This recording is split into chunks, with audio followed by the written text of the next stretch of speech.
Hey everybody, welcome back for another game break. So today I'm going to be talking about Sea of Stars, and specifically what it is, what you need to know about it, and why you should care. And this is a game I've wanted to talk about on the channel for quite a while now.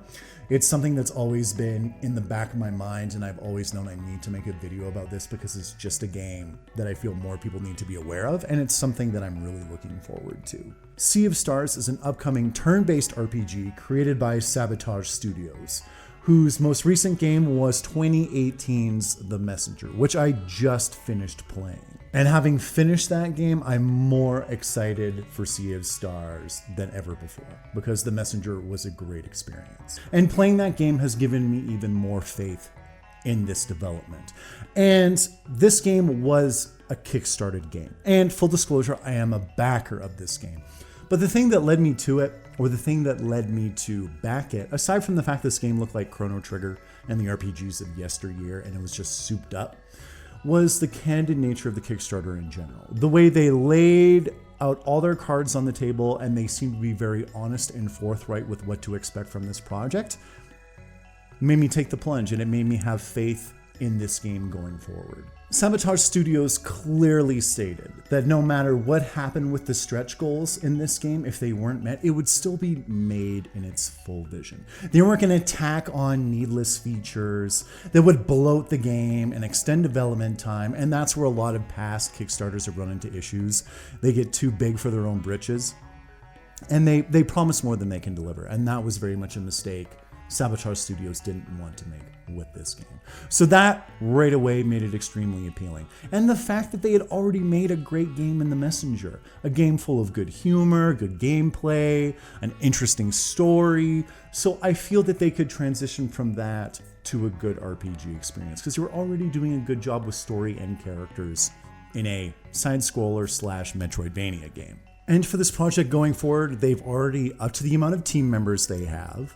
They've surrounded themselves with industry veterans in order to essentially place checks and balances so they don't get too far out of hand when it comes to development or planning or just taking on things bigger than they can chew, and having realistic expectations in terms of a time frame. And the other thing is they've put all of their returns from The Messenger into this project. All their eggs are in one basket, so they can't afford for this project to fail. So very much they were taking this game incredibly seriously. And the other thing, this Kickstarter was more of a gauge. They launched this Kickstarter to see if there was interest in this type of game. And that's why they were so careful with the stretch goals that they had for it, because they only had several stretch goals planned, carefully planned, so they could be instrumented into the game and they wouldn't get too far out of course.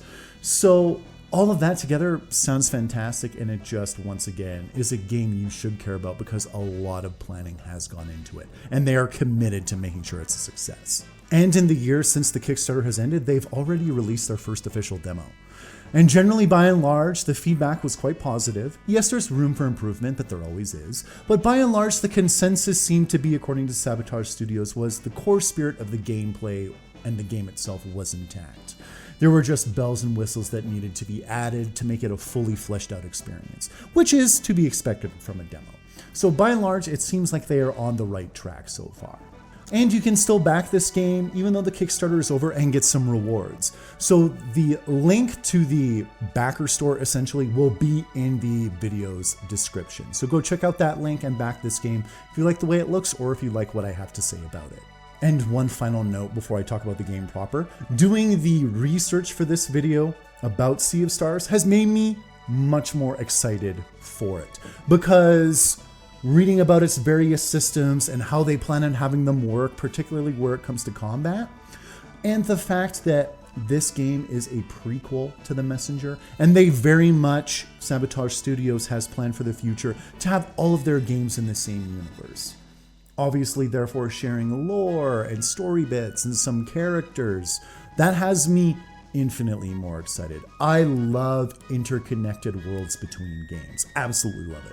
Now about the game itself. Sabotage Studios has very much stated that this turn-based RPG has been inspired by the classics of yesteryear. And for this video, I won't go too deep into story bits because a lot of people will want to go into this game as fresh as possible. So I will be keeping some of the story information relatively light for this video. But if you want to read up on all the different story information that is available, it's pretty much all on the Kickstarter page. But I will say, based on what I did read about the story and the characters, suffice to say I really like what I read, as it sets up an interesting story full of adventure and exploration. And as explained via the Kickstarter page, Sea of Stars has aims to modernize the classic RPG in terms of turn-based combat, storytelling, exploration, and interactions with the environment, while still offering nostalgia, but with modernized systems to make the experience more fun by, as they say on the Kickstarter page, making the game free of irritants and overly lengthy sequences. This sounds like it was being made for me personally, and it was music to my ears to read and hear all of this from Sabotage Studios. In regards to the turn-based combat, it will have active player input during attack animations, so that means timed hits, to increase or mitigate damage. Multi-character combo attacks are also in this game, so think double or triple text, a la Chrono Trigger. And I don't know about you guys, but that was easily one of the most enduring qualities of Chrono Trigger for me.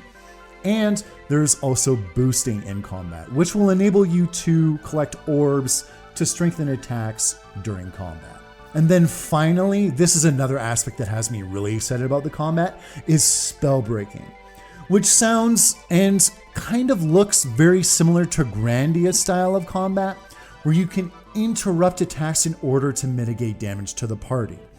This has a special form in Sea of Stars though called locks, where you need to break them with a specific type of damage represented by a symbol shown in a display bar. So we have double and triple checks from Chrono Trigger with a seamless battle transition, and we get Grandia style interrupt attacks. Fucking A.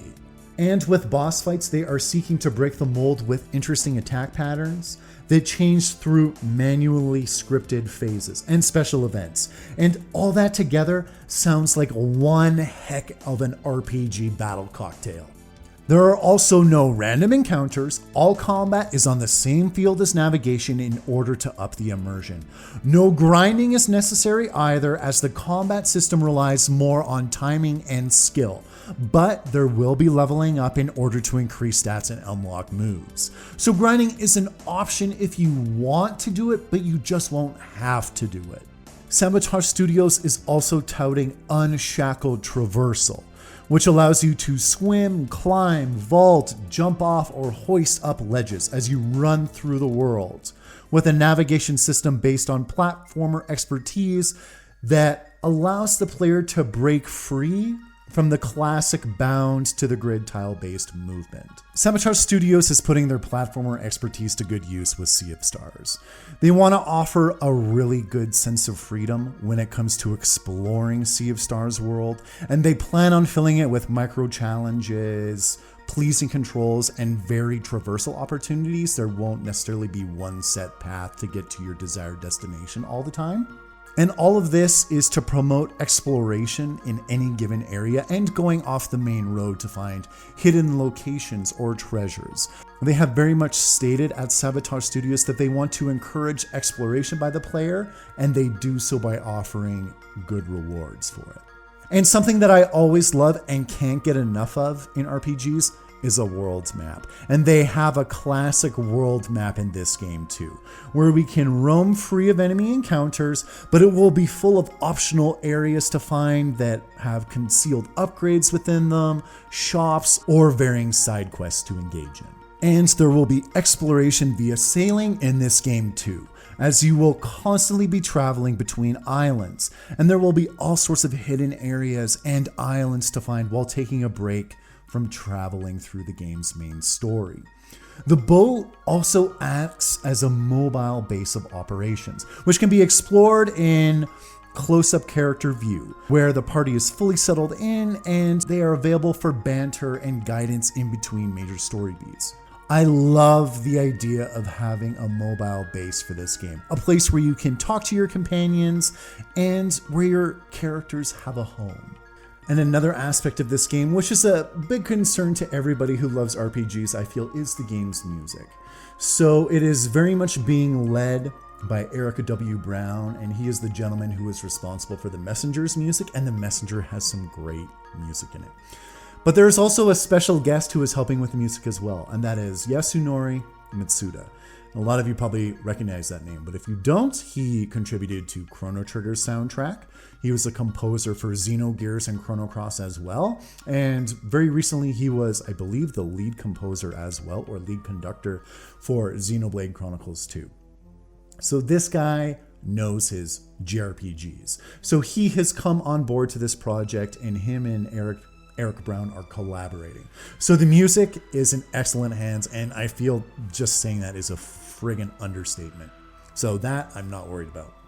And the music released so far sounds fantastic, with its Through the Jungle theme having some major Secret of Mana and Chrono Trigger vibes. Have a quick listen.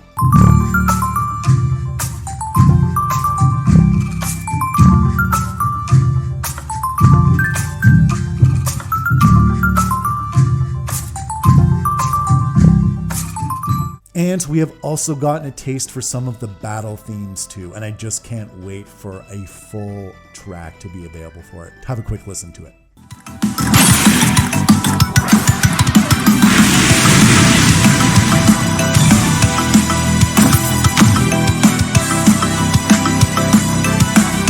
This game is scheduled to be released in 2022.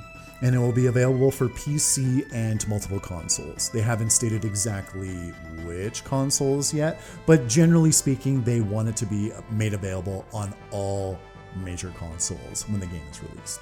So there's a concern down. And most recently with this game too, they have secured additional funding. They have a big sister company that has come on board and is very much a silent partner, and they are just helping fund the project to make sure it is able to reach its full potential. And Sabotage Studios has made sure to secure all the development rights. You know, this company is not going to get involved in the development of the game or any major decisions. And Sabotage Studios is self-publishing, so they won't have to deal with a publisher and maybe acquiesce to their demands to some degree, depending on which publisher they may have gotten in bed with. But they don't have that worry either. So very much they have retained creative control, even though they have gotten additional funding. So that, once again, all sounds great, and it just sounds like it's going to ensure this game will be fantastic. So all in all, that's all I have to say. If I haven't convinced you by this point, this is a game you should be checking out. I don't think anything else I say will. But irregardless, I'm really looking forward to it. My God, we're getting some old school RPGs in 2022. We got this, we got Eiyuden Chronicle, and then we got Project Triangle Strategy as well. Talk about a year of retro throwback RPG goodness, and I can't wait. So anyway, what do you all think? Is Sea of Stars a game you're excited for? Does it look like it's something that's up your alley? Are you gonna go read more about it? Let me know your thoughts in the comments, and I'll see you friggin' next time.